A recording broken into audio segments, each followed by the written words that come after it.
Sols he fet el que calia fer i, en efecte, havia fet el que normalment qualsevol ésser humà faria. I així és com la gent del Pla de Corrals, pedania de Simat, als repeus de la Serra del Buixcarró, llevà per sempre l'apel·latiu de geperut a Toni.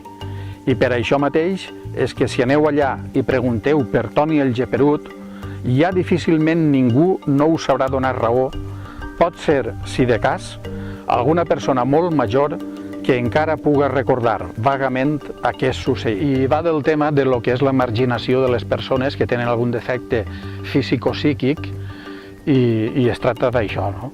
De fer veure que totes les persones no som, ningú és perfecte i que es tracta d'intentar moralitzar un poc en aquest sentit, de llevar-li l'apel·latiu del geperut a una persona. Jo el recomanaria per fer veure, si és possible, a la gent jove que a banda del globalitarisme tecnicista n'hi ha moltíssimes coses de la nostra llengua, la nostra cultura, les nostres tradicions que val la pena conservar i que són realment molt interessants, fins i tot molt actuals, com pot ser el tema de l'ecologisme, la conservació del medi ambient i tot això. També pot ser adequat per als educants, per als ensenyants, especialment per al primer cicle d'ESO, bé per a donar l'assignatura de llengua i literatura valenciana, o bé ciències socials, geografia i història, etc.